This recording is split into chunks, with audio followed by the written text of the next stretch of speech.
Dark Trooper Moff Gideon is finally here in Star Wars Galaxy of Heroes. And the big question is, with the release of this new Conquest unit, is he any good? Now, we have a track record in Galaxy Heroes where Conquest characters designed for territories generally aren't well loved. Most would agree that characters like Boba Fett, Sign of Jango, Admiral Trench, you can completely skip out on and you're not going to notice any difference. But with Beskar Gideon, I think it's going to be a bit different of a story. What I'm liking about Beskar Gideon is he's kind of got three functions even before we look at the Territory War OMICRON side, and we already have a decent idea of what he's going to look like inside of Grand Arena. Number one, he does form a very solid Imperial Remnant team, able to take down things like General Anakin Skywalker, scare away Commander Luke Skywalker, Phoenixes, Imperial Troopers. He also seems to be a nice addition to the Lord Vader lineup, and you could possibly use him with a Mandalorian team with MAUL. So unlike those other Territory War design characters, I do think you can get some use out of this guy. If you're not crazy and gung-ho about Territory War stuff, I think you can get some use out of him if you do unlock him. But in order to capitalize on Dark Trooper Moff Gideon, we need to make sure we got those mods dialed in. You guys liked this last time, so the modding section is going to be brought to you again by Pimpo, one of the greatest modders in Star Wars Galaxy of Heroes. Reach out to Pimpo if you need some help with your mods or need some advice, or have him remod your roster from top to bottom. For Dark Trooper Moff Gideon, we want to have some speed on him with some protection on him to amplify his mega durability, as we're going to see a very durable tank. And this is assuming we're using him with Imperial Remnants. The modding would change a bit more if you're going to do things like, for example, the MAUL team, or for example, Lord Vader. With the OG Moff Gideon, you just want him to be as fast as possible to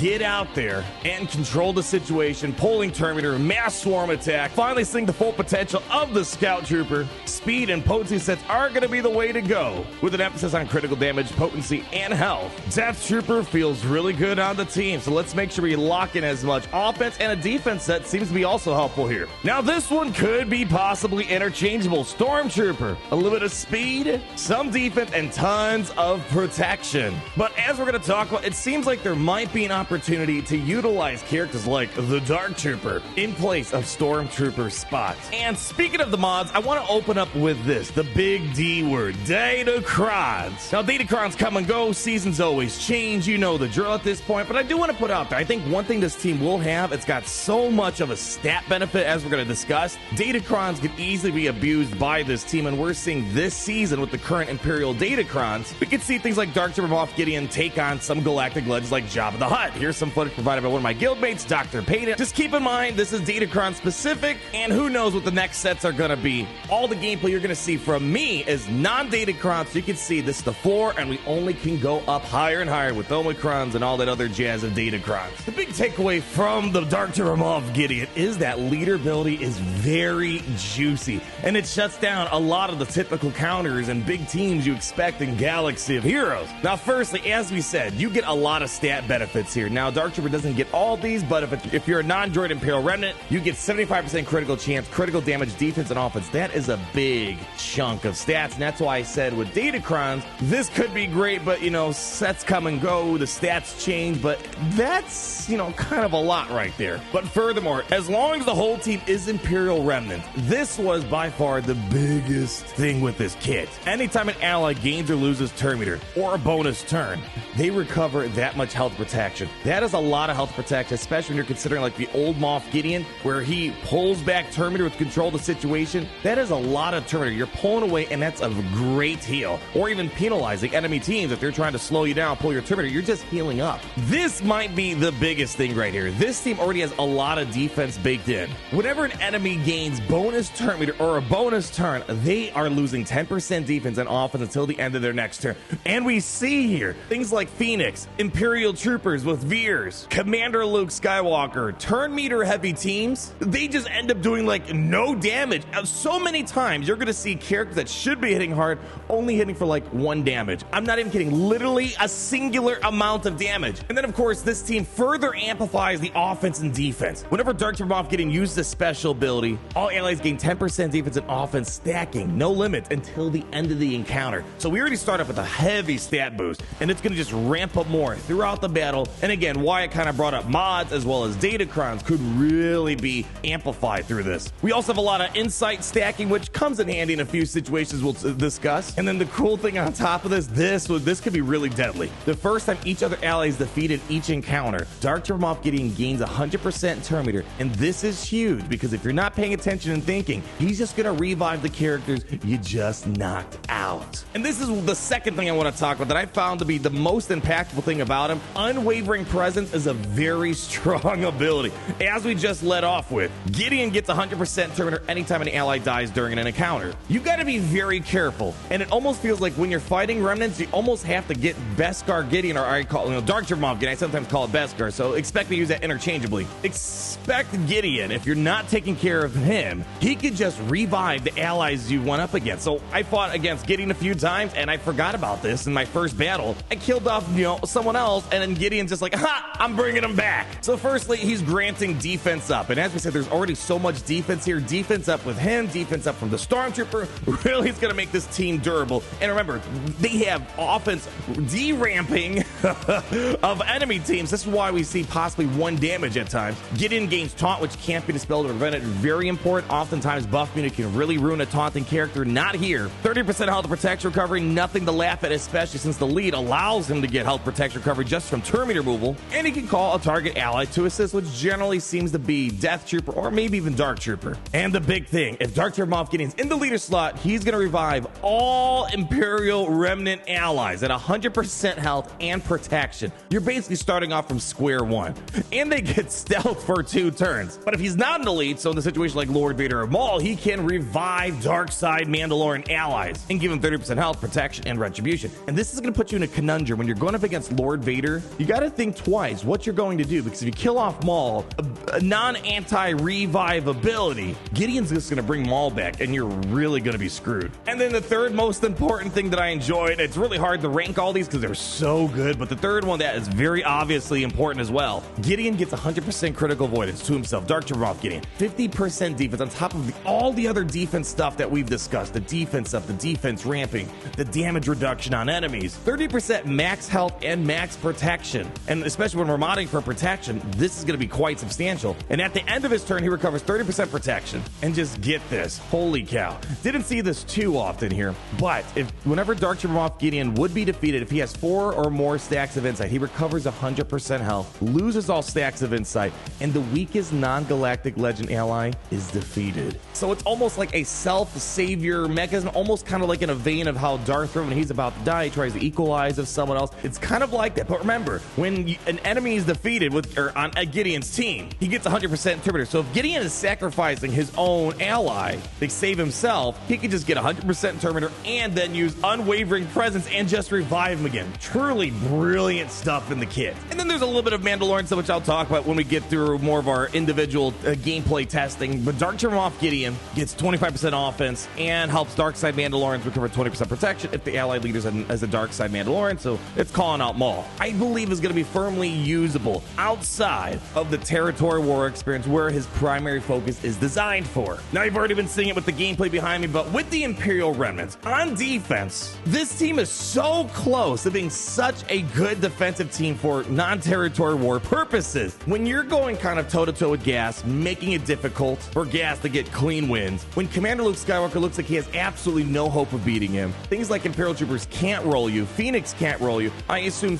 Zori will also have a hard time because they're a very turn meter heavy team, things like even Traya getting dunked on. This is very promising defensive performance, unlike things like Trench and Boba, where from day one till now they get rolled by so many things. With Gideon, it's so good, but we're so close. I really had my Krennic moment. We were this close to greatness. Oddly enough, he has this blatant weak spot, which is the bad bat. which is a bit odd because Bad Batch is a very turn meter heavy team, and you would think that would slow them down, but really didn't seem like that's the case. Now, maybe there's gonna be a way to mod it to stop Bad Batch, maybe a DATACRON that could stop Bad Batch, but in a natural vanilla state, Bad Batch's true damage was able to dismantle the Gideon team. And that's kind of a sore spot when you look at Kyber 1. When you're placing teams in Kyber 1, you don't want Imperial Troopers getting through, you don't want Wampa getting through, and you don't want Bad Batch getting through. Those are kind of the three big ones that we look for in Kyber 1 defense. And he was so close. If he could just shut out Bad Batch, this would have been a very solid, maybe not like a Malicos level defense, but still a solid, something that kind of feels in the range of a Gas level defense. Maybe even a little bit better than Gas on defense. So that's the biggest sore spot. But he definitely has offensive uses as well. On offense, I found myself not liking the Stormtrooper in the 5th spot. Everyone else seemed fine. Scout Trooper, great. We got the cleanses. We got all the debuffs, the extra assists. It felt great with Scout Trooper finally in her Imperial Remnant stage. But the developers made a big effort saying, this team wasn't designed with Dark Trooper Minds. They want to keep Dark Trooper Veers, which I would say you could still use Dark Trooper with Veers. You don't need Dark Trooper here, but it just felt a lot better. Things got a lot easier with taking down General Anakin Skywalker and whatnot. And then, of course, you really dismantle your Veers. And that's going to be a problem we're going to talk about towards the end of some of my criticisms on the character, is that with only 14 Imperial type of Imperial Troopers, although he's not considered an Imperial Trooper, you're going to be cutting someone out of a full team somewhere, whether it's Iden, Veers, or Gideon. So again, seeing the floor, remember, no Datacrons in this testing, it's very promising. Definitely better impressions than Trench, Boba Fett, Sign of Django, characters that people, for the most part, kind of regret going in on. But again, when we keep in mind that this is a Territory War designed character, seeing that we're getting this much function out of Grand Arena is nice. Again, Conquest units, they're not marquees. These are characters that take months, years, big rosters, patience to get. And when we look at things like Boba Fett, Sign of Django, and Trench, it's kind of disappointing when they feel possibly equal or lesser to some recent marquee characters in the same graduating class year. But I want to move on to the second thing I really enjoyed of Gideon. Let's say, when we look at Grand Arena specifically, we'll talk about territories at the end where it's going to be mostly speculation because no one's been able to try it out in Territory Wars. But let's say in Grand Arena, your Imperial Trooper budget's tight. You want your Veers team, you want your Iden team, and you might not have Death Trooper, you might not have the Scout Trooper and all that jazz. I found Gideon to there's always that ongoing joke, constant new lifters for Lord Vader. I found him to be a very usable tank in a Lord Vader lineup, and for the first time I've ran the Bounty Hunter counter versus Lord Vader many times in Territories, Grand Arena, and especially non-Datacron battles. It's like a cakewalk. It's like I could do it with my eyes closed. But for whatever reason here, Gideon puts me in a catch-22 situation. Number one, incredibly durable character. Remember, Lord Vader amplifies health, mastery. Gideon gets tons of extra protection, health, and defense on his unique ability, and he's got critical avoidance and tons of defense. He is a very tough character to work through without an insta-kill. The problem is here, when let's say you're using Mando, the one with the disintegrate. When you're going to do the disintegrate, you got to ask yourself, all right, well, I have to disintegrate Maul, but then it's going to be a lot of work to get through Gideon without an insta-kill in the situation your Mando dies. So you kind of feel like sometimes you have to insta-kill Gideon, because there were times where if I didn't get Gideon out the insta-kill, I lost my Mando, and then it just felt really tough for Fennec to work through Moff Gideon. Unlike Royal Guard, which generally, with a little bit of love, you can get through a Royal Guard without a Mando. So the point I'm getting at, generally we see a lot of flexibility of Lord Vader's 5th spot with a variety of tanks, going from Stormtrooper, Short Trooper, Ninth Sister, since she's been outed out of the Inquisitor team. Gideon, I think, could also make a very good addition because of that durability, because he's going to be taunting quite a lot. He has an undispellable taunt on him, unpreventable, and he's got the revive, where if you killed off Maul without a non-anti-revive ability, Gideon can just revive Maul, and that's a big moment that you're gonna have. But again, kind of an expensive character to throw in a Lord Vader team. Again, that's the problem. Lord Vader can get really expensive real fast depending on how you want to amplify him, because Gideon does form a solid Imperial Remnant team for defense and offense uses in Grand Arena. And then there's the third thing, which the developers kind of sold us on. This is what you're going to use Gideon on, maybe inside of Grand Arena if he's not in Territory Wars. And yes, you could use him with Maul. The problem is Maul right now, Super Commando Gar Saxon is really good already, and it's kind of already pretty cheap. Django Canderous, Super Commando Gar Saxon, that's a really cheap team. And the problem is, since Gideon's not Mandalorian by tag, it's not like Boba Fett who gets considered a Tusken or Lobot who gets considered a droid. It sucks because he doesn't get called to assist when MAUL is trying to bring the whole party with the swarm attack, which means you're not getting the bonus damage through Super Commando. And it really sucks because Dark Trooper Moff Gideon gives himself 25% offense as MAUL if MAUL's leading, but he doesn't really attack. He just stands there menacingly.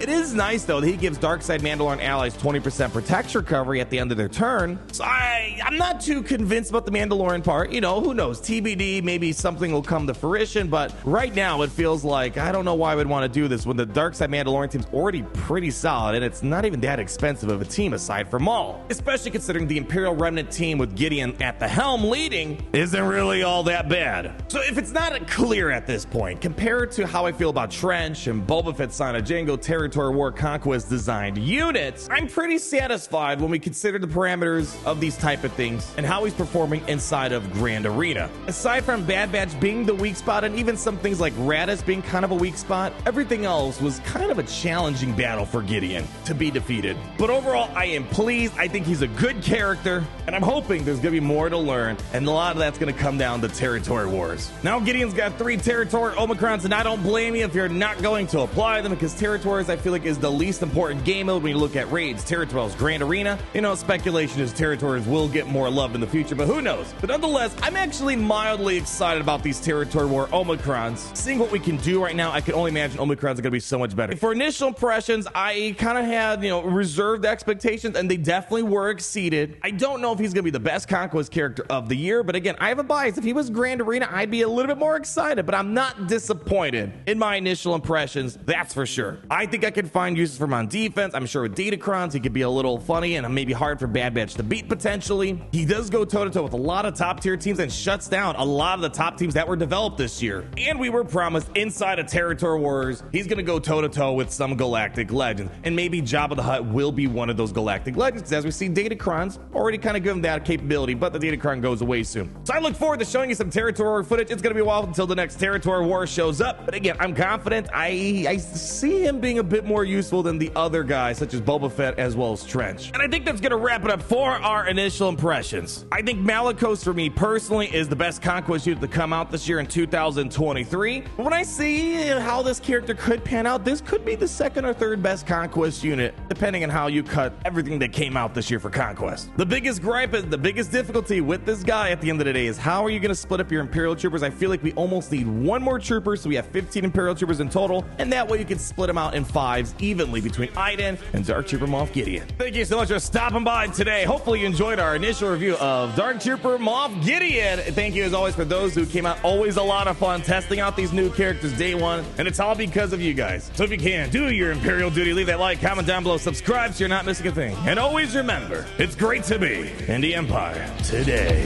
The sun never sets. We dominate. We're